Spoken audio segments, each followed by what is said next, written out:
오늘 하나님께서 우리에게 주시는 말씀은 요한복음 7장 37절에서 44절까지 말씀입니다. 우리 함께 읽겠습니다. 시작. 명절 끝날 곧 큰 날에 예수께서 서서 외쳐 이르시되 누구든지 목마르거든 내게로 와서 마시라. 나를 믿는 자는 성경의 이름과 같이 그 배에서 생수의 강이 흘러나오리라 하시니 이는 그를 믿는 자들이 받을 성령을 가리켜 말씀하신 것이라. 예수께서 아직 영광을 받지 않으셨으므로 성령이 아직 그들에게 계시지 아니하시더라. 이 말씀을 들은 무리 중에서 어떤 사람들은 이 사람이 참으로 그 선지자라 하며 어떤 사람은 그리스도라 하며 이들은 그리스도가 어찌 갈릴리에서 나오겠느냐. 성경에 이르기를 그리스도는 다윗의 씨로 곧 다윗이 살던 마을 베들레헴에서 나오리라 하지 아니하였느냐 하며 예수로 말미암아 무리 중에서 쟁론이 되니 그 중에는 그를 잡고자 하는 자들도 있으나 손을 대는 자가 없었더라. 아멘. 하나님 아버지께서 말씀으로 우리에게 나타나신다 하셨습니다. 또한 하나님께서 말씀으로 우리에게 우리의 삶 가운데 장막을 치시고 우리와 더불어 함께 계신다 하셨습니다.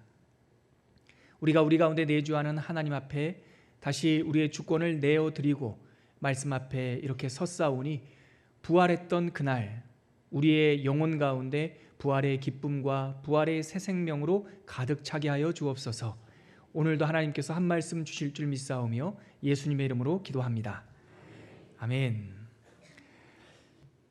공생의 마지막 가을이었죠. 우리가 지난주 7장을 묵상하면서 예수님께서 마지막 유월절에 순환당하시기 바로 직전 유월절이요. 그때 하늘에서 내려온 떡 5천 명이 먹고 만족을 누리는 그런 큰 기적을 행하셨지만 그 하늘에서 내려온 떡이 도대체 무엇인지 본질에 대해서 예수님께서 말씀하시니까 참 놀랍게도 진리가 선포되는데 사람들은 특히 제자들까지 예수님을 떠났다고 그랬어요. 그래서 한 6개월 정도 예수님께서는 당신께서 활동하시던 그 갈릴리 나사렛 지역에 오셔서 겉으로 보면 활동이 적으셨던지 칩거하셨고, 그래서 요한복음 6장과 7장 사이에는 6개월 시간이 기록되어 있지 않아요. 다시 6개월이 되어 마지막 초막절, 공생의 세 번째 해에 초막절을 맞이했는데 지난주에 우리가 말씀을 기억해 보니까 예수님의 형제들이 형 여기 이렇게 계속 계시면 어떡합니까? 당신은 당신의 이름을 나타내고자 한다면 빨리 사람들이 많이 모이는 예루살렘으로 올라가시죠. 겉으로 볼 때는 예수님을 이렇게 힘을 주는 것 같고 격려하는 것 같지만 사실은 성경은 그들의 마음을 우리에게 보여주는데 형제들까지 예수님을 믿지 않았기 때문에 그렇게 당신의 이름을 나타내라고 당신께서 합상에 뽐내보라고 이렇게 예수님을 다그쳤던 모습을 지난주에 묵상했죠. 예수님께서는 자신을 증명해 보라고 당신이 어떠한지 뽐내어 보라고 말하는 그 동생들을 향해서 너희들의 방식이 틀렸다. 자기가 주인공이 되는 길은 옳지 않다. 높은 산이라고 말씀하신 후에 그들을 먼저 올려보냅니다. 그리고 예수님께서는 다시 높은 산으로 가신 게 아니라 그 동생들이 올라간 후에 동선을 달리해서 예루살렘으로 조용히 올라가셨죠. 사실 이 쉽게 지나칠 수 있는 이 장면이 우리에게 주는 그 시사점이 큽니다. 예수님께서 이 땅에 오신 이 성육신의 사건, 그리고 하나님이신 예수님께서 이 땅에 오셔서 가지신 그 이름 임마누엘, 하나님께서 너희와 함께 하신다라고 하는 이 구원의 은총이 이 초막절 사건을 통해서도 우리가 알 수가 있어요. 여러분, 구원은, 하나님의 사건은 세상과 우리를 계속 나누어지게 하는 것이 아니라 하나님께서 창조하신 세상 속에 하나님께서 임재하시는 것이 구원이에요. 초대교회에 있었던 이단 중에 영지주의라고 하는 이단이 있습니다. 이 이단은 굉장히 매력적이에요. 왜냐하면 자꾸 구별하거든요. 차별하거든요. 영적인 것과 육적인 것을 차별하고요. 신령한 것과 신령하지 않은 것을 막 나눕니다. 그럴싸해 보여요. 그럴싸해 보이지만 끝에가 진리에서 벗어난 것을 우리는 다를리 끝단, 이단이라는 단어로 이단 그러는 거예요. 여러분, 하나님의 주권 앞에는 하나님의 그 영향력을 벗어날 수 있는 것이 아무것도 없어요. 육도 누가 만드셨어요? 하나님이 만드셨어요. 근데 영지주의 이단은 육은 하나님이 만든 게 아니래요. 그래서 예수님은, 하나님은 육을 입고 올 수가 없대요. 왜냐하면 육은 천한 거니까. 아니에요. 하나님께서 육도 만드셨고 이 세상도 만드셨어요. 물론 우리는 하나님께서 창조하신 것을 우리가 우리가 왕되기 위해서 자꾸 왜곡시키고 뒤틀어 버리지만, 하나님께서는 왜곡되고 뒤틀려 버리고 엉망진창이 되어버린 이 세상 속에 오셔요. 지난주에 나눴던 그 초막절 사건의 의미가 그래요. 그들은 그들의 초막절, 유월절이라고 하는 종교 의식 속에 갇혀져 있었죠. 우리는 늘 미련한 소리를 하고 우리의 한계에 갇혀 살죠. 그런데 예수님께서는 그게 다가 아니야. 새로운 세계가 있을, 새로운 하나님의 축제가 있지라고 말씀해 주시면서 그들을 잘라서 버리는 것이 아니라 그들의 시간 속으로 임재해 주신다고요. 그래서 지난주에 우리가 묵상했던 말씀, 크로노스의 시간, 하나님께서는 흘러가는 우리의 시간 속에 카이로스의 은혜, 붙잡으신 시간으로 임재하신단 말이에요. 그래서 우리는 엉망진창 우리만의 축제, 우리만의 초막절을 열었지만 하나님께서는 은밀하게 하지만 담대하게 그 초막절 예루살렘으로 입성하신단 말이죠. 그게 은혜예요, 여러분. 그게 은혜예요. 하나님께서는 지금도 우리 나라에 역사하고 계십니다. 이건 진짜 아멘이에요. 세상에 하나님 안 믿는 사람 많고 미련한 소리 하는 사람 많지만 하나님의 주권은 지금도 역사하고 계세요. 하나님께서는 우리 가정에도 은밀하게 동행하고 계십니다. 우리가 설거지할 때 아이고 내 팔자야 막 이러면서 예수 믿는 사람들이 팔자 타령하고 있어요. 아 어떡하지 막 이러면서, 내가 옛날에는 인기가 많았는데 남편 잘못 만나 설거지하고 있어. 그렇게 여러분들이 미련한 소리 할지 몰라도 주님께서는 우리가 손을 담그고 있는 그 설거지통에도 함께하고 계시는 거예요. 은밀하고 조용하게 우리와 동행하고 계시는 거죠. 그래서 하나님은요, 거기 계신 하나님이 아니라 여기 계신 하나님이에요. 하나님은 저 위에 계신 하나님이 아니라 성육신하셔서 나와 함께 임마누엘 하고 계신 하나님이죠. 그렇게 예수님께서 올라간 예루살렘은요, 아니나 다를까 진짜 난장판이었어요. 1년 중에 가장 소란스럽고 가장 활기가 넘치는 도시였어요. 추수감사절을 겸한 가을 절기였기 때문에 1년 중에 초막절은 가장 풍요로운 명절이었죠. 예루살렘 사람들은 장사와 축제 준비에 분주했고, 제가 여러 그 시대를 연구한 역사서를, 그러니까 그 연구서를 보니까 예루살렘에 10만 명이 모였다고 그래요. 대목 중에 대목이죠. 그래서 여러 나라에서 온 순례자들이 예루살렘에 가득했고, 많은 사람들의 소리로 이 성읍, 예루살렘 성읍은 아주 시끌벅적했습니다. 특히 예루살렘 성전 주변은 장사치들과 전문가들과 또한 산 위에서 자기가 하나님의 음성을 들었다는 둥, 자기가 선지자라는 둥 외치는 사람들의 이야기로 아주 시끌벅적했죠. 초막절은요, 이 가을 음력으로 했기 때문에 날짜가 왔다 갔다 합니다. 가을 10월달 혹은 11월달 되는 그 안식일에 시작해서 다음 안식일까지 8일 동안 진행되는 명절이었어요. 이스라엘 유대인들의 명절 중에 8일 동안 지속되는 명절은 초막절밖에 없어요. 가장 큰 명절이죠.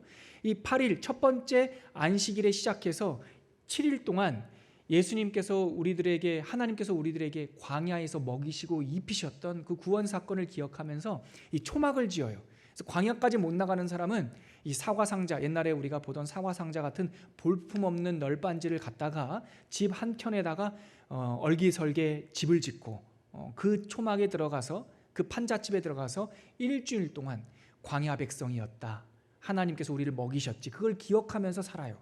그 일주일의 초막 생활이 끝나는 마지막 날을, 마지막 돌아온 유월절을 이스라엘 사람들은 큰 명절 그리고 큰 안식일이라고 부르면서 그날에 이스라엘 사람들, 유대인들이 다 모여서 세리머니를 하거든요. 그게 뭐냐?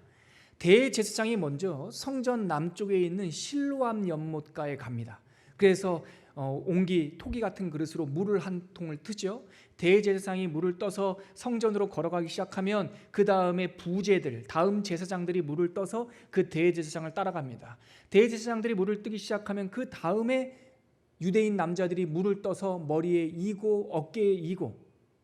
여러분, 유대인 남자들은 평소에 물 길지 않습니다. 그거는 여성들이 하는 일이라고 생각했고, 특별히 관연한 여성들이 아니라 12살 남짓, 그 언저리에 있는 그 성인이 되기 직전에 있는 여아이들이 하는 일이 물 길는 일이었어요. 근데 그날만은, 초막절만은 유대인 남자들이 물을 길어서 대제사장과 제사장들의 뒤를 따라서 성전 안으로 들어갑니다. 그리고 성전 안에 도착한 대제사장은 그 떠온 물에다가 포도주를, 극상품 포도주를 섞어서 물을 이렇게 만든 후에 그 물을 가지고 1년 동안 양을 잡고 소를 잡고 하나님께 제사를 드렸던 제단에다가 물을 확 붓는 거죠. 그러면 부제들이 다시 물을 붓습니다. 제사장들의 물 붓는 일이 끝나면 그 다음에 남자들이 그 물을 막 제단에 붓기 시작해요. 그러면서 이스라엘 사람들은 광야에서 반석에서 물이 흘러나왔던 그 사건을 기억했죠. 그리고 제사장과 유대인 남자들은 그 옆에 그 제단 남서쪽에 세워놓은 버드나무 가지를, 우리 하는 크리스마스 트리처럼 버드나무 가지를 잘라와서 높게 세워놓은 그 버드나무 가지를 돌면서 백성들은 손에 버드나무 가지를 들고 이렇게 하나님을 찬양했습니다. 유대 학자들은 그 당시에 찬양했던 성경 구절이 뭐였을까 연구한 끝에 아마 이 구절이었을 거라고 생각하는 거죠. 이렇게 말합니다. 아나 아도나이 호시아나, 아나 아도나이 하찌리 하나. 이게 바로 시편 118편 25절이에요. 여호와여 구하옵나니 이제 구원하옵소서. 호시아나, 이 말이 우리가 예전에 나중에 예수님께서 입성하실 때 사람들이 종려나무 가지를 흔들면서 호산나 외쳤던 그거, 호시아나. 여호와여 구하옵나니 이제 구원하소서. 아나 아도나이 하찌리 하나.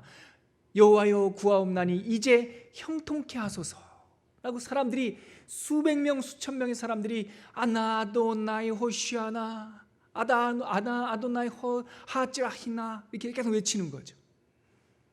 이렇게 왁작지껄 시끌벅적한 소리가 성전에 가득할 때, 그런데 웬일인지 은밀하게 하지만 조용하게 초막절에 카이로스의 시간으로 임재하신 예수께서 그 성전 한 귀퉁이에서 그 수천 명의 사람들이 외치는 소리에 어쩌면 묻혀버릴 수 있는 그 상황 속에서 한 분이, 우리 주님께서 외치기 시작하는 거예요. 뭐라고 외치십니까? 오늘 본문 37절 38절 같이 한번 읽어보시죠. 함께 읽겠습니다. 시작. 명절 끝날 곧 큰 날에 예수께서 서서 외쳐 이르시되 누구든지 목마르거든 내게로 와서 마셔라. 나를 믿는 자는 성경의 이름과 같이 그 배에서 생수의 강이 흘러나오리라 하시니. 왁작지껄한 축제의 순간, 예수께서는 크로노스, 흘러가는 시간, 그들의 시간 한가운데서 눈이 한눈 팔려버린 그들을 초대하고 있는 거죠. 누구든지 목마르거든 내게로 와서 마셔라. 이 단순한 말씀 속에서는 하나님께서 2019년을 살고 있는 우리들을 향한 메시지가 담겨 있어요. 명절 끝날, 그 큰 날에 예수께서 한켠에 서서 우리를 지금 초대하고 있는 거예요. 이 상황, 여러분 이 대조되는 상황을 한번 상상해 보세요. 제사장들과 멋진 바닥에 끄는 멋진 옷을 입은 대제사장과 또한 종교적인 위험이 가득한 수많은 제사장들과 그리고 수백 명이 되는 사람들, 유대인 남자들이 합창처럼 마치 축구 경기장에서 응원가를 부르듯이 막 외치고 있는데, 그 옆에서 이사야의 예언대로 보면 볼품없고 흠모할 것이 아무것도 없는 그 주님께서 아나도나이 호시아나 외치는 그 사람들의 뜻모르는 그 외침 가운데서 누구든지 목마르거든 내게로 와서 마셔라. 나를 믿는 자는 성경의 이름처럼 그 배에서, 그 심장에서 생수의 강이 흘러나오리라. 여러분 이 메시지에 담긴 하나님의 음성이 뭡니까? 먼저 우리가 이 예수의 외침이 선포된 이 정황, 상황에 한번 초점을 맞춰야 돼요. 이 예수님의 초대가 울려 퍼진 때가 언제라고요? 명절 무슨 날이요? 끝날.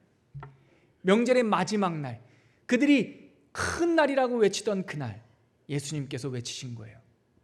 이 메시지 속에 담긴 첫 번째 하나님의 초대와 하나님의 메시지는 쇼는 끝났다라는 거예요. 니네들의 명절은 끝났다. 이제 너희들의 종교적인 쇼는 끝난 거야. 예수님께서 외치는 소리는 우리더러 이제 다른 곳을 보라고. 얘들아, 다른 곳을 봐야 돼. 거기 아니야. 그 쇼가 아니라고. 다른 곳이 있어 라고 우리들을 애타게 부르시고 있는 거예요. 왁작지껄하고 요란하지만 그들만의 초막절 안에는 생명력이 전혀 없어요. 초막절 종교 쇼에서 이제 눈을 떼라고 우리를 초청하고 계시는 거죠. 여러분, 초막절이라는 것이 하나님의 언약을 기억하는 축제였지만 본질을 잃어버리면 그 순간 모든 종교적인 세레머니들은 쇼가 되는 거예요. 예수님이 없으면 모든 종교적인 프로그램은 진짜 가장 천박한 쇼가 돼요. 쇼라는 단어는 그 의미가 분명하죠. 쇼, 뭡니까? 쇼, 보여주는 거예요. 눈요깃거리를 쇼라고 그러는 거예요. 예수님 당시 유대인의 절기는 이미 예수님께서 이미 말씀하셨어요. 모양은 있으나 능력을 상실한 쇼였어요. 안식일에 뭐가 없었어요? 안식이 없었어요. 안식일에 예수님께서 생명을 구원했는데 놀랍게도 유대인들은 그 안식일의 생명을 치유한 그것 때문에 예수를 죽이려고 그랬어요. 유월절인데 뭐가 없었다고요? 구원, 양식이 없었어요. 여러분, 안식일인데 안식이 없고 유월절인데 양식이 없었다고요. 그들에게 예수님께서 생명의 떡을 주셨죠. 근데 생명의 떡 얘기하니까 이제는 제자들까지도 뭐 했어요? 예수님을 떠나버렸어요. 모양은 있는데 능력이 없어요. 저는 어떤 형제님들 그리고 어떤 자매님들 정말 어렵지 않게 모태신앙으로 태어나서 평생 교회를 다녔지만 그 가운데 참다운 안식이 없는 사람들을 어렵지 않게 만날 수 있습니다. 주일 성수를 외쳤대요. 누구를 위한 주일 성수입니까? 헌금 생활 철저하게 했대요. 도대체 누구를 위한 헌금 생활입니까? 하나님께 봉사하고 하나님께 하나님을 고백한다는 마음으로 선교도 다녔대요. 근데 누구를 위한 단기 선교였습니까? 여러분, 쉬운 예화 같지만 제가 여러분들에게 단순한 거 말씀드릴 테니까 답변 한번 해보세요. 아첨하고 칭찬하고 뭐가 다르죠? 모양은 똑같아요. 내 앞에 있는 사람을 높이고 내 앞에 있는 사람을 격려하는 거예요. 근데 어떻게 하면 아첨이 되고 어떻게 하면 칭찬이 됩니까? 나를 위해서 듣기 좋은 말을 하면 그거 아첨이에요. 결국은 나 때문에. 근데 그 사람을 세우고 그 사람을 사랑하고 그 사람을 높이고 그 사람을 격려하기 위해서 하는 말은 칭찬이 돼요. 잘 느낌이 안 오는 것 같으니까 제가 한 가지 더 말씀드릴게요. 여러분, 뇌물하고 선물은 무슨 차이가 있죠? 모양은 똑같아요. 뭔가 이렇게 해서 누가 그러더군요. 제가 뇌물하고 선물이 무슨 차이입니까? 정성의 차이입니다. 여러분들 몰라서 그래요. 큰 비즈니스 하면서 뇌물 이렇게 하는 분들 보면은요, 정성이 이루 말할 수가 없어요.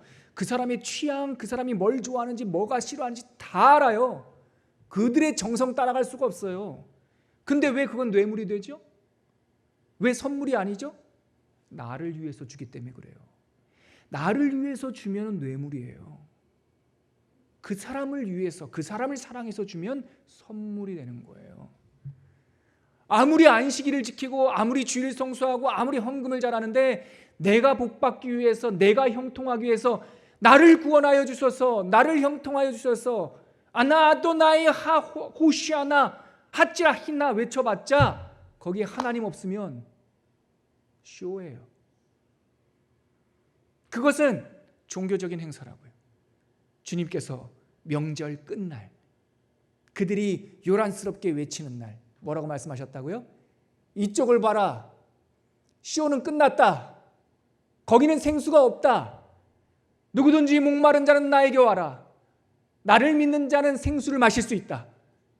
이제는 그 종교적인 쇼에서 눈을 떼라는 거예요. 그리고 주님을 바라보라는 거예요. 이 음성이 들리시길 바랍니다. 이 음성이 들리셔야 돼요, 여러분. 우리 아빠가, 우리 할아버지가 일제시대 때 순교를 하고 우리 아버지가 교회의 장로였고 나는 어떻고 그게 뭐가 중요해요? 뭐가 중요해요? 하나도 중요하지 않아요.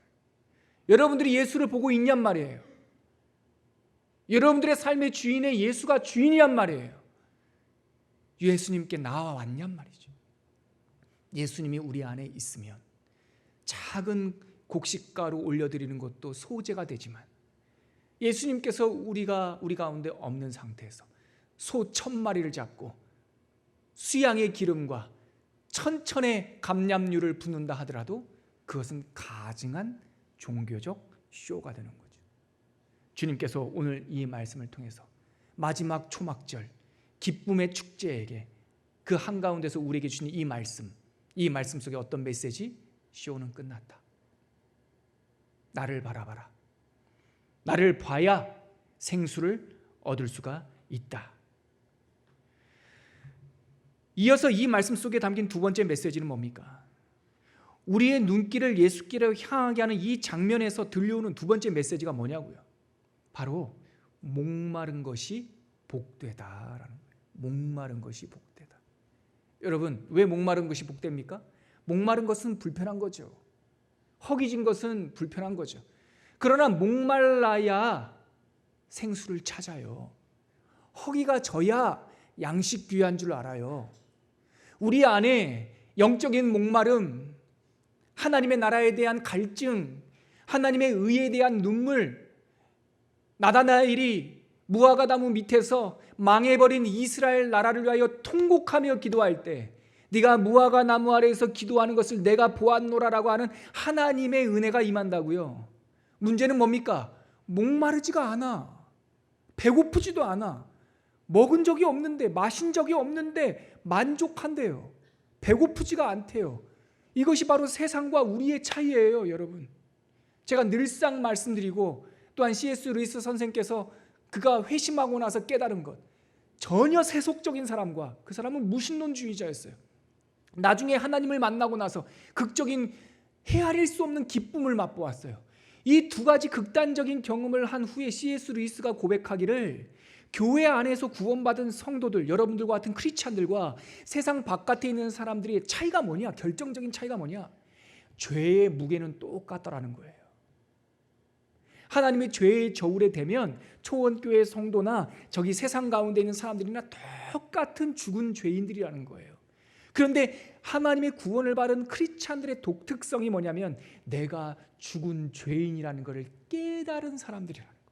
하나님이 없으면 죽는다라는 것을 아는 사람들, 나는 망한 사람들, 나는 파산한 사람이라는 걸 깨닫는 것이 크리스찬이라는 거예요. 세상 사람들은 그거를 몰라요. 파산한 줄 몰라요. 자기가 의롭대요. 자기는 전문가래요. 자기는 인생에 부족함이 없대요. 그러다 망하는 거예요. 예수님께서는 산상설교에서 의에 줄이고 목마른 자는 복이 있나니 저들이 배부를 것이며, 목마른 것이 복이라고 말해요. 감각이 새롭게 되었다는 거죠. 여러분들이 한국교회를 위해서 기도하셔야 됩니다. 조국교회의 아픔이 여러분들의 목마름이 되어야 돼요. 하나님의 이름이 여러 언론과 여러 사회에서 모욕을 당할 때 여러분들이 가슴이 아파야 돼요. 우리가 가슴 아파 가슴을 치며 울 때 하나님께서 이 세상을 회복시킬 하나님의 사명자로 삼으실 거예요. 오라 나여 망하게 되었도다. 내가 입술이 부정한 사람들 가운데 살면서 입술이 부정한 자로다. 오라 나여 망하게 되었도다 라고 이사야가 탄식할 때 제단 숯불이 띄어져서 그의 입술에 대었고 그가 세상을 치유하는 사도자가, 사명자가 되었듯이 목마른 것이 복이 있단 말이에요. 목마르지 않으면 찾질 않는단 말이죠. 예수님께서 말씀하셨습니다. 누구든지 목마르거든 내게로 와라. 세상의 절망이 뭐라고요? 목마르지 않다라는 거예요. 제가 이 장면을 묵상할 때 한 7, 8년 전에 제가 다녀온 인도 선교가 기억이 났어요. 그때 저를 인도해 주셨던 선교사님이 이번에 위임 예배 때도 또 뜻밖의 찾아오셨어요.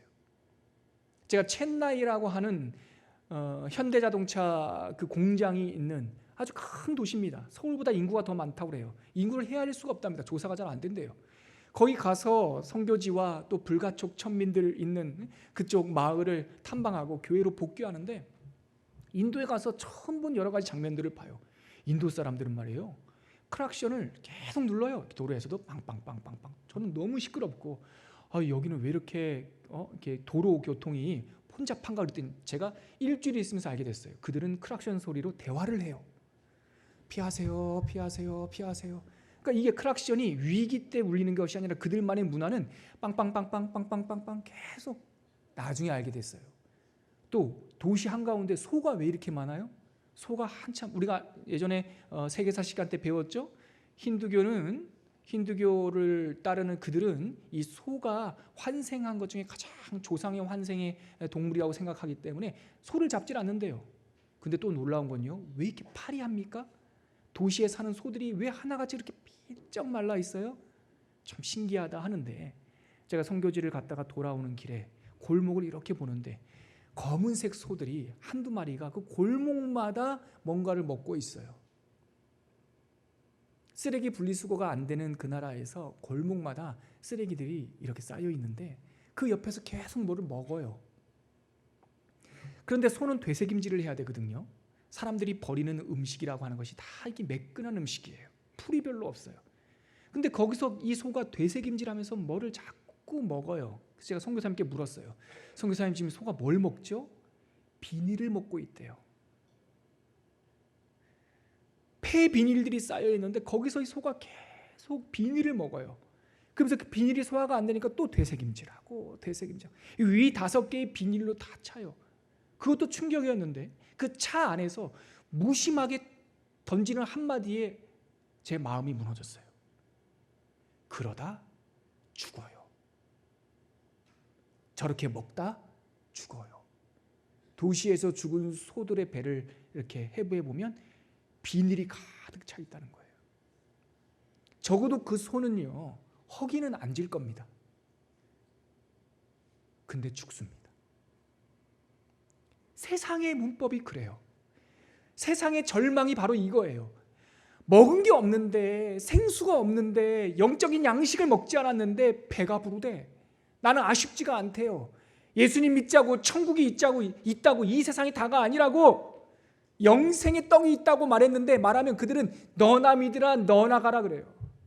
아쉬운 게 없다는 거예요. 쾌락과 돈과 인기와 여러 가지 친구들과 여러 가지 게임으로 나는 만족하다는 거예요. 잔잔하게 무심코 들려왔던 그 선교사님의 이야기, 그러다 죽어요. 그러다 이 세상의 시간, 크로노스의 시간이 끝나는 날 죽어요. 그러니까 하나님께서 우리들에게 목마른 자가 복이 있다고 하는 거예요. 배가 고파야 돼요. 이렇게 살다가 내가 어떻게 목사 되나? 이렇게 살다가 내가 어떻게 주님 천국 가나? 내가 이렇게 옹졸하고 이렇게 용서도 못하고 이렇게 사랑하지도 못하는데 내 가슴에 있는 이 예수 이름이 얼마나 모욕을 받나? 이렇게 애통하고 목마르고 아파야 예수께 나오고 생수를 마실 수가 있어요. 이걸 느끼지 않으면 세상 잘난 맛에 살다가 죽어요. 오늘 예수님께서 뭐라고 말씀하셨습니까? 목마르거든 나에게 와라. 목마른 자가 복이 있다. 근데 그 앞에 전제가 하나 더 있어요. 누구든지. 저는 이 구절이 너무 좋아요.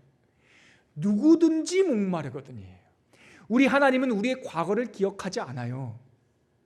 우리가 어떠한 빚을 졌는지 다 아시지만 우리에게 청구서를 내밀지 않아요. 왜냐하면 우리가 갚을 수가 없기 때문에. 우리가 이만큼 죄를 졌든 저만큼 졌든 다 죽었던 사람들이에요. 그러니까 예수님께서 누구든지 나에게 와라 라고 말해요. 이것이 바로 복음입니다, 여러분. 구원받은 사람이 예수님께 가는 게 아니에요. 예수님께서는 I am a gate, 내가 문이라고 말해요. 구원받은 사람이 문을 통과하는 것이 아니라 예수님께 간 사람이 그 문을 통과하는 거예요. 순서 바꾸면 이단데요. 여러분들이 공로 쌓고 여러분들이 헌금하고 여러분들이 일요일날 교회에 오고 여러분들이 뭔가 해야 구원받는 것이 아니라 예수님께 가야 구원의 문이 열리는 거예요. 누구든지 어떤 모양이든지 어떻게 못 배웠든지 어떻게 부족하든지 어떻게 인격적으로 부족하든지 예수님께 나아오시기 바랍니다. 그러면 구원의 문이 열려요. 누구든지 목마르거든 내게로 와라.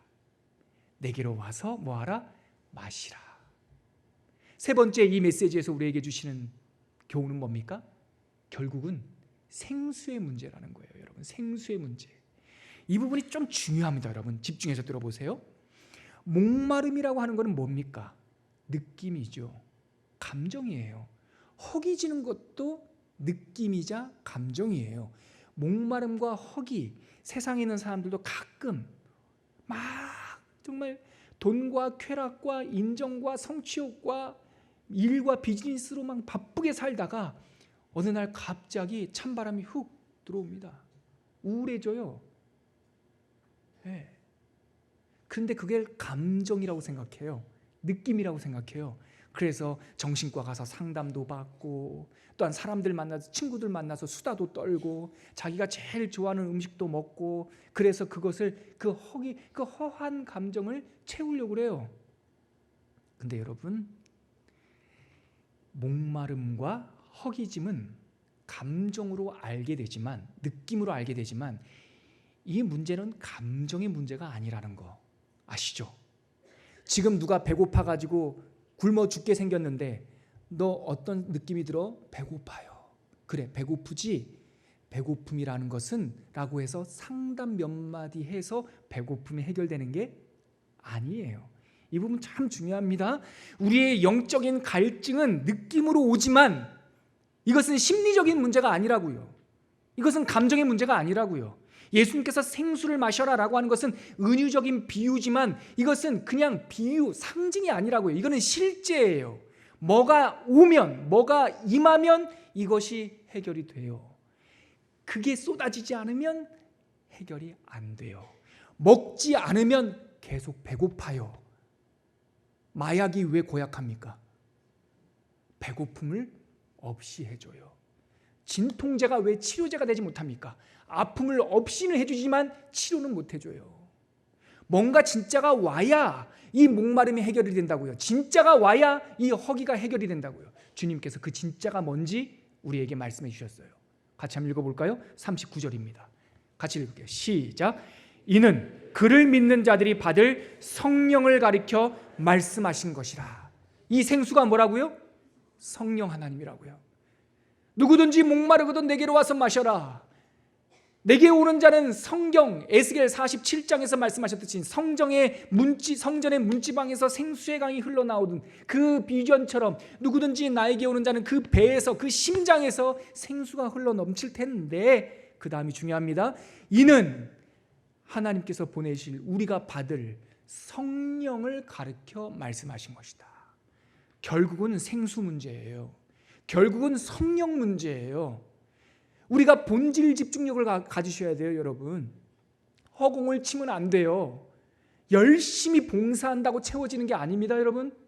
봉사는요, 거듭난 여러분들처럼 우리처럼 중생한 사람들의 봉사는 이분이 오신 다음에 일어나는 열매예요. 이분이 오시지 않고 계속 봉사를 하면 잘려진 버드나무와 같아요. 그 버드나무 주변에 아무리 돌면서 여호와여 우리를 구원하소서, 여호와를 우리를 형통케 하소서 외쳐봤자 그곳은 뿌리가 잘린 말라버린 버드나무예요. 아무리 여러분이 허전하다고 그래가지고 친구 만나고 골프 치러 다니고 여행하러 다니고 취미생활하고 금방 말라버리는 재단이에요. 물을 떠와서 아무리 부어도 다음날 되면 말라버린다고요. 그게 본질이 아니라고요. 하나님께서 마르지 않는 생수, 살아있는 물, 그것은 성령 하나님이라고 분명히 말하고 있어요. 본질을 놓치니까 40년 30년 교회를 다녔는데 허공을 치는 거예요. 바닥을 긁고 있는 거예요. 바닥을 긁고 있는 거예요. 왜 성령이 오신 사람들이 왜 그렇게 살아요? 왜 바닥이 텅텅 비어 있어요? 뒤집어 있으니까 그렇죠. 뒤집어져 있으니까 그렇죠. 거꾸로 돼 있으니까 그렇죠. 예수님께 와야 그 문이 열리는데 세상의 악한 영들은 우리가 무엇을 해야 예수님께 갈 수 있다라고 조건을 잡고 다니까 그러죠. 그냥 예수님께 가는 거예요. 그리고 성령님께서 나에게 임재하심을 경험하는 거예요. 그러면 생수가 터져요.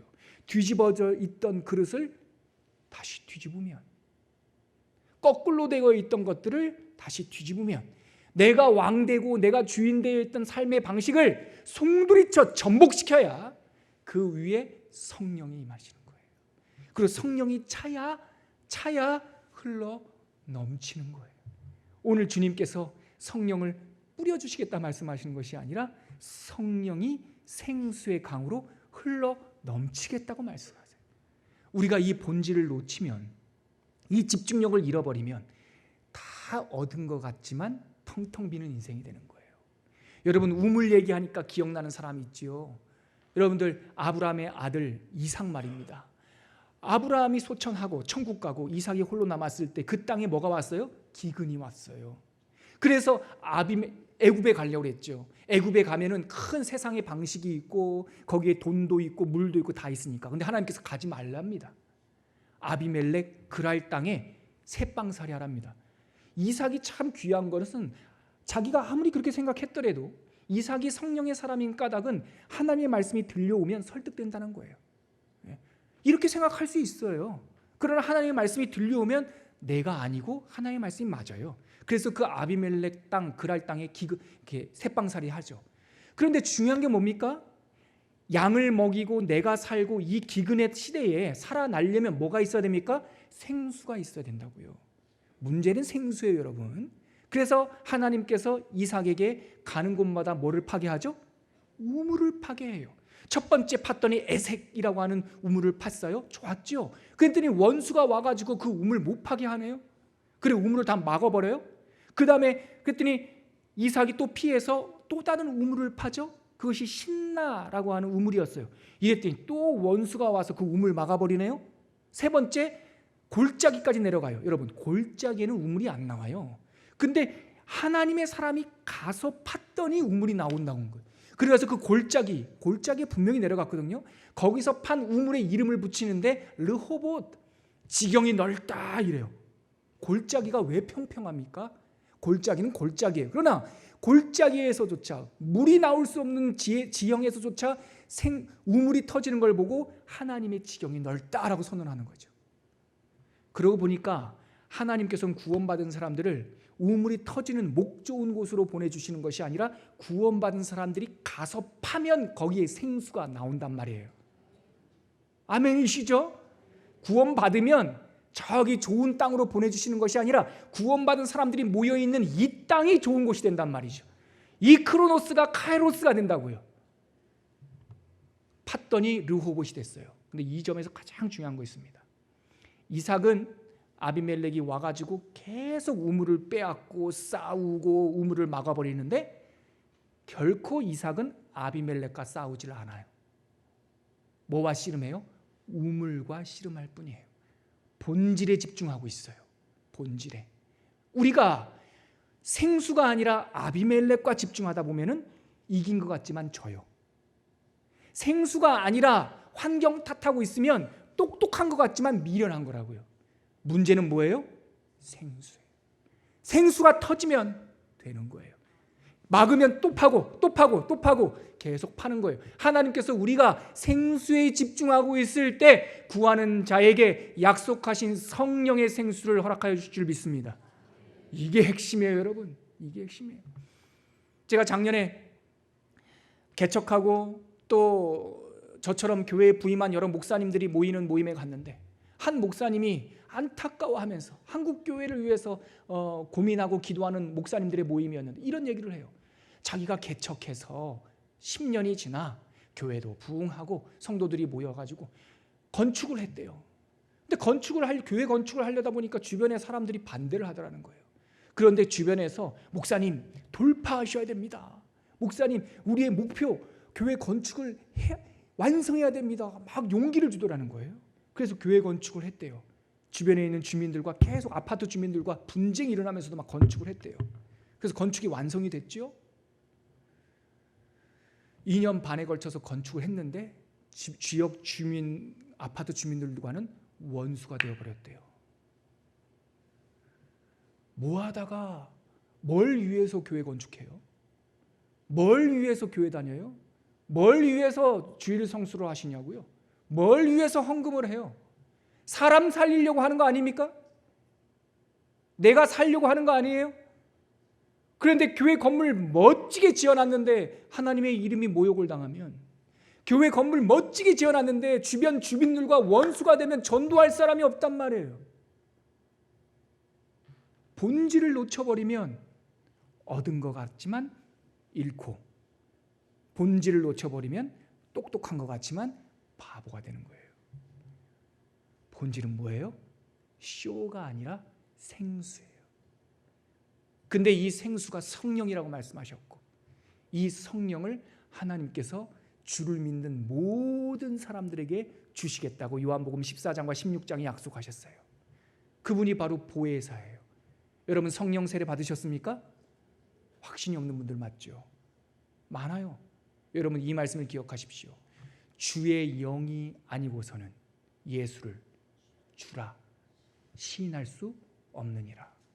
여러분 우리 주 예수 그리스도를 주님으로 고백하십니까? 성령이 있는 거예요. 영적 열등감에서 벗어나세요. 성령께서 이 안에 계신 거예요. 그런데 왜 찰랑찰랑 하는 거죠? 구하지 않아서, 내 안에 성령께서 내주하시는 줄을 몰라서, 그래서 하나님의 나라에 살지만 하나님의 나라 백성답게 살지 못해서 맨날 바닥을 긁는 인생을 사는 거죠. 하도 답답하셔서 예수님께서 누가복음 11장에 이런 언약을 우리에게 주셨어요. 우리 이 구절 읽고 같이 기도하죠. 이 성령 하나님, 하늘에서 우리에게 세례로 충만으로 임재하실 성령 하나님에 대해서 하도 답답했던지 예수님께서 이런 말씀을 하셨어요.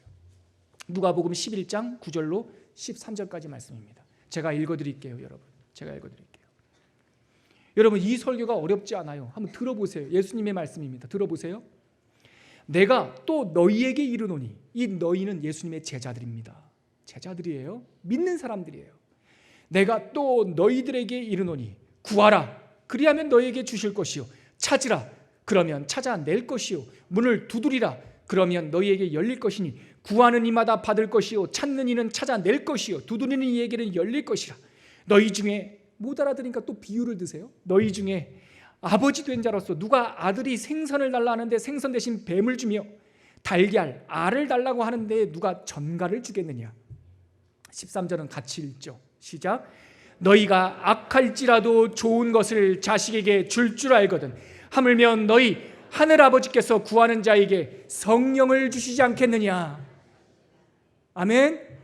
마태복음에 똑같은 구절이 있어요. 근데 마태복음은 어떻게 기록했냐면 구하는 자에게 좋은 것을 주지 않겠느냐라고 기록을 했는데, 누가는 사도행전을 기록한 사람이에요. 사도행전 2장 5순절 몇 날이 못되어 성령이 불처럼 갈라지는 그 혀처럼 임하는 것을 본 이 누가는 예수님의 말씀을 기억하면서 구하는 자에게 좋은 것이라고 말씀하신 것을 구하는 자에게 성령을 주시지 않겠느냐라고 기록하고 있어요. 예수 그리스도를 주인 삼아 구원받은 여러분, 이제는 더 이상 바닥을 긁는 인생 살면 안 돼요. 허공을 치는 인생 살면 안 돼요.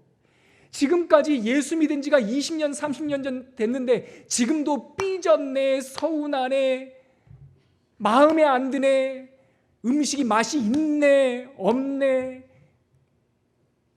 텅텅 빈 소리 내면 안 돼요. 차고 넘쳐야 돼요. 차고 흘러 넘쳐야 돼요.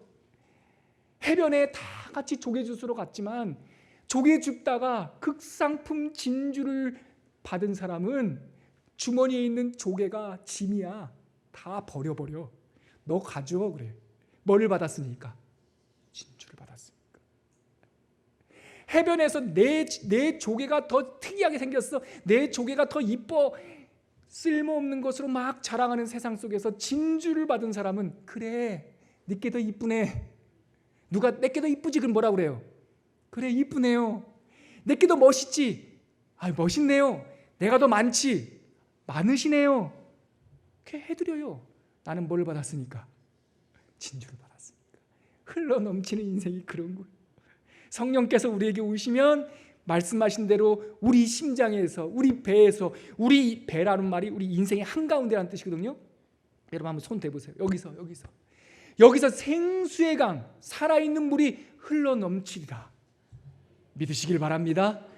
예수님과 함께 충만하시길 바랍니다. 교회는 일하러 오는 곳이 아니에요. 이 생수 마시러 오는 곳이에요. 교회는 내 것 자랑하러 오는 것이 아니에요. 이 생수 마시고 살아나기 위해서 오는 거예요. 교회는요 인정받으러 오는 것이 아니에요. 예수님 자랑하러 오는 것이죠. 옛사람은 죽고 이 생수의 강이 언약하신 대로 우리 인생에 터지기를 주의 이름으로 축원합니다. 같이 기도하겠습니다. 오늘 말씀 갖고 붙들고 기도할 때 하나님 쇼는 끝난 줄 이제 믿겠습니다. 종교적인 쇼에서 눈을 떼고 하나님을 바라보게 하여 주시옵소서. 목마를 때 그 목마름이 기도가 되게 하여 주시옵소서. 하나님께 나아갈 때 성령의 강수가 내 배에서, 우리 가정에서, 우리 일터에서, 우리 지역에서, 우리 인천에서, 이 대한민국 땅에서 성령의 강수가 흘러 넘치게 하여 주시옵소서. 우리 간절히 한번 기도하겠습니다. 하나님 아버지 은혜를 감사합니다. 오늘 요한복음 7장 말씀을 통하여서 누구든지 목마르거든 내게로 와라. 나를 믿는 자는 성경의 이름처럼 그 배에서 성령의 강수, 생수가 흘러넘치리라 말씀하셨습니다. 하나님 아버지, 우리가 이 본질을 붙잡을 수 있게 하여 주시옵소서. 아비멜렉과 싸우지 않도록 도와주시옵소서. 세상과 다투지 않도록 도와주시옵시고 내 가운데 성령의 강수가 흘러넘칠 수 있도록 주님 도와주시옵소서. 하나님 아버지, 이 귀한 메시지를 우리에게 주셨는데 우리는 아무것도 받지 못한 사람처럼 바닥을 긁고 허공을 치면서 삽니다. 주 하나님 아버지, 우리에게 하나님의 성령의 지혜를 부어 주시옵소서. 쇼는 끝났음을 알게 하여 주시옵소서. 참다운 예수 그리스도를 바라보게 하여 주시옵시고 예수 품에 안길 때에 약속하신 말씀처럼 우리 배에서, 우리 가정에서, 우리 직장에서, 우리 교회에서, 이 인천 땅에서, 대한민국에서, 열방에서 하나님의 생수의 강이 흘러넘치게 하여 주옵소서. 예수님의 이름으로 기도합니다. 아멘.